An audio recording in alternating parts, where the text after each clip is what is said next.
આ વિડીયોમાં આજે આપણે MS આઉટલુક 2013 કે જે MS ઓફિસ 2013નું એક ઈમેલ સેન્ડ કરવા માટે કોમ્યુનિકેશનનું કમ્પોનન્ટ છે તેના વિશે જોશું. CPTમાં ઘણી વખત આ ટોપિકમાં ઈમેલ વિથ ફાઇલ એટેચમેન્ટ એ એક 15th માર્કના ટોપિક તરીકે પૂછાતું હોય છે. તો એમાં પણ આપણે કઈ રીતે ઈમેલ મોકલવું, એડ્રેસ રાઇટ કરવું અને ફાઇલ એટેચ કરવી તે જોશું.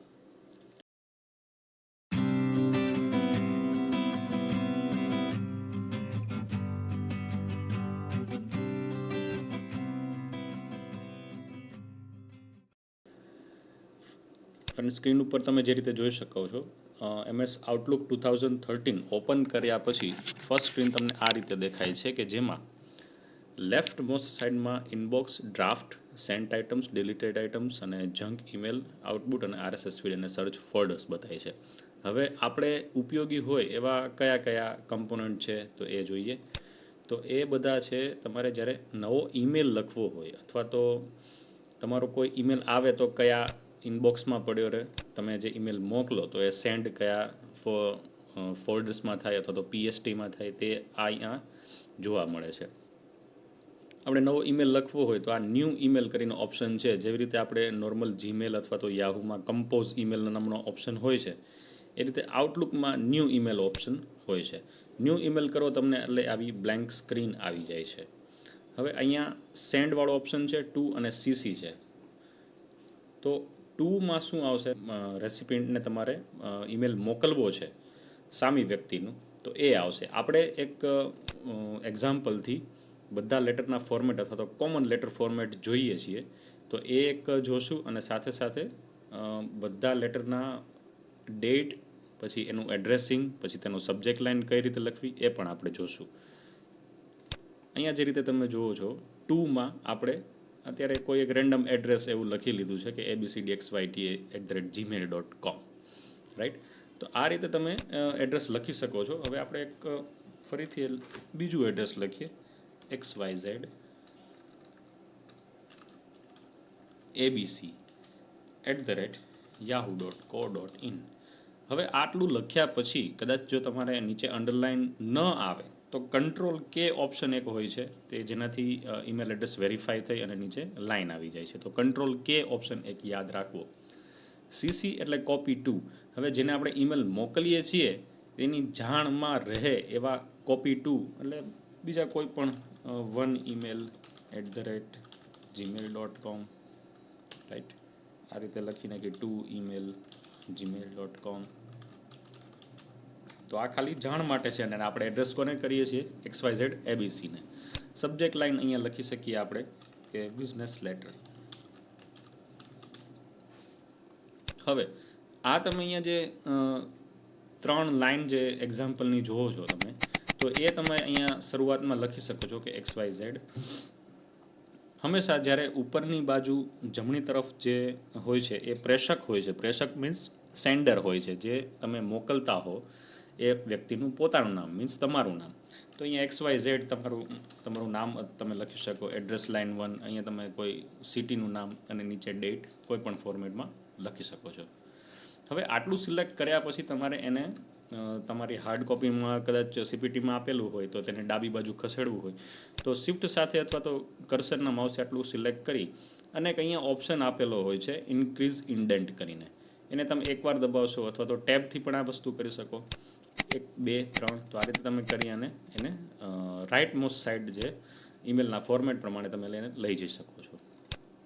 નેક્સ્ટ આવે છે એ ટુ મેનેજર. આપણે મેનેજર XYZ કંપનીને રાખીએ છીએ. અહીંયા સિટીનું નામ પણ તમે લખી શકો. નેક્સ્ટ છે એ સબ્જેક્ટ. તો સબ્જેક્ટમાં તમે લખી શકો કે ભાઈ regarding service and repairing of items. તો આ વસ્તુ જ અહીંયા જે રીતે આપણે એડ્રેસની લાઇનને આખું પ્રેષકવાળું જે સેન્ડરવાળું હતું જે લખ્યું હતું એ જ રીતે આને પણ તમે લખી શકો છો. અહીંયા આપણે ઇન્ડેન્ટ અત્યારે કાઢી નાખીએ અને પછી તમે અહીંયા જુઓ કે સબ્જેક્ટ લાઇન આટલું આપણે લખી અને આટલું સિલેક્ટ કરી તમે એને ઇન્ડેન્ટ આખી ઇન્ક્રીઝ કરી શકો છો. નોર્મલી જનરલ રૂલ પ્રમાણે વાયની નીચે આ સબ્જેક્ટ લાઇનવાળો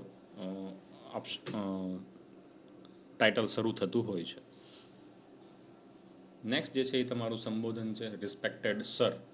તો રિસ્પેક્ટેડ સર નેક્સ્ટ લાઇનથી સીપીટી વખતે જ્યારે તમને હાર્ડ કોપી આપવામાં આવે તો એ તમે આમ આછો અંદાજ લગાવી શકો કે કયા લાઇન વચ્ચે કેટલો ગેપ છે, કેટલું સ્પેસ છે, એ પ્રમાણે તમે એમાં મૂકી શકો છો.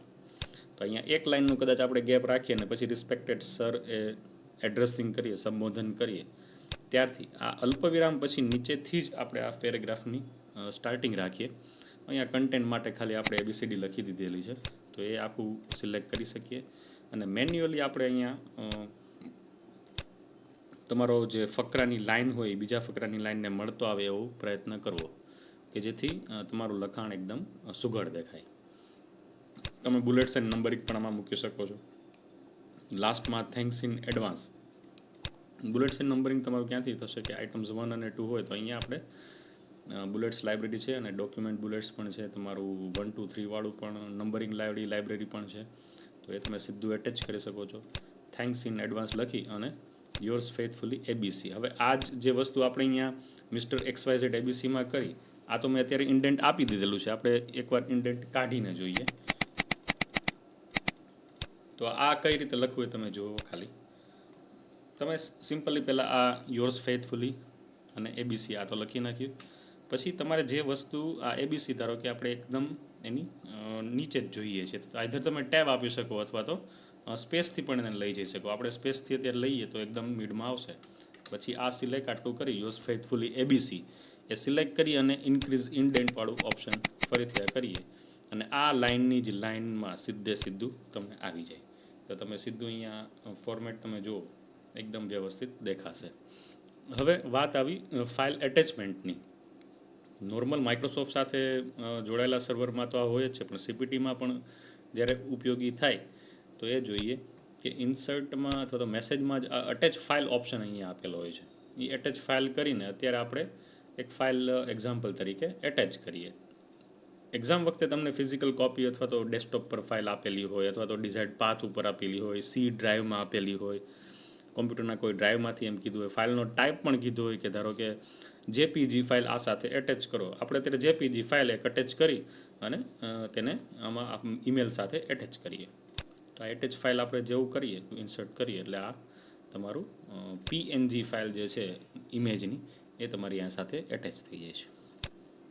એટેચ ફાઇલમાં પણ બીજા ઘણા ઓપ્શન હોય છે. એટેચ ફાઇલ કોઈ પણ એક્સેલ, વર્ડ, પાવરપોઈન્ટ કોઈ પણ ઇમેજ તમે કરી શકો છો. .exe કદાચ ફાઇલ એ હવેના વર્ઝનમાં એટેચ નથી થતી, તો એને તમારે અવોઇડ કરવી પડે. એટેચ આઇટમમાં શું છે તો કે કોઈ બિઝનેસ કાર્ડ એટલે કે પહેલેથી સેવ કરેલો ઈમેલ હોય તો એ તમે સાથે સાથે એટેચ કરી શકો છો. અને સાથે સાથે કોઈ રેફરન્સ ઈમેલ હોય તો એ પણ એટેચ કરી શકો છો. આઉટલુકની કોઈ પણ આઇટમ હોય એ તમારે રેફરન્સ માટે એટેચ કરવી હોય એ પણ કરી શકો છો. નેક્સ્ટ આ ઓપ્શન છે અહીંયા ફોલોઅપ અને હાઈ ઇમ્પોર્ટન્સ અને લો ઇમ્પોર્ટન્સ. આ ટેગ્સ છે. હવે એ ક્યાં આવશે? તમે જ્યારે કોઈ ઈમેલ સેન્ડ કરતા હો અને રેસિપિન્ટને એટલે કે રિસીવ કરનારને ઈમેલ કઈ રીતે મળે, તો એને તમારે આ હાઈ ઇમ્પોર્ટન્સવાળો મેલ છે ધારો કે તમારે, તો એ તમે સીધો અહીંયા આ મેલને ટેગ કરી શકો છો. તમે ટેગ કરો પછી સેન્ડ કરો તો એ જ્યારે રેસિપિન્ટના ઈમેલ એડ્રેસ પર પહોંચશે ત્યારે રિસીવ કરનાર વ્યક્તિને ખ્યાલ આવશે કે આ હાઈ ઇમ્પોર્ટન્સવાળો મેલ છે, આના ઉપર એક્શન લેવી જોઈએ, તરત જ લેવી જોઈએ. લો ઇમ્પોર્ટન્સવાળો તમે રાખી શકો છો અને ટેગને અવોઇડ પણ કરી શકો છો.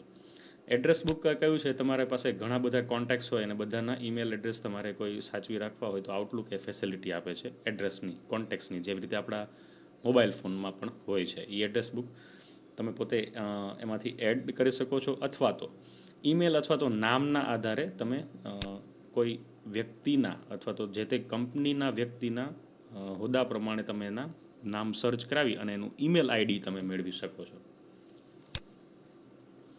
ચેક નેમ્સ છે તો એ તો તમારું જ્યારે આ તમે ઈમેલ આઈડી ચેક કરો ત્યારે તેમાં કોઈ ભૂલ નથી, અથવા તો તમે આપણે જે અગાઉ જોયું કે કંટ્રોલ K કરીને આપણે જોઈ શકીએ, તો એ કંટ્રોલ K એ સીધું આ ચેક નેમ્સ છે.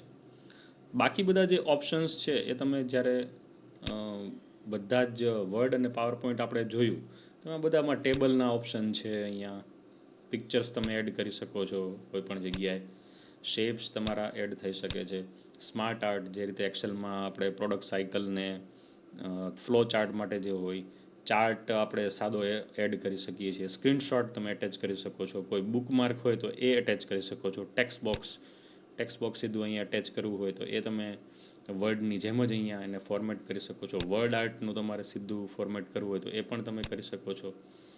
ફકરો આખરો લખેલો હોય અને એને ડ્રોપ કે પહેલા અક્ષરને કેપિટલ કરવું હોય તો એ પણ ડેટ ટાઈમ ઓબ્જેક્ટ કરી શકો છો. આ ઇક્વેશન સિમ્બોલ્સ જે આપણે અગાઉ જોયા હતા વર્ડ વખતે, તો એ બધા જ અહીંયા એડ થઈ શકે છે.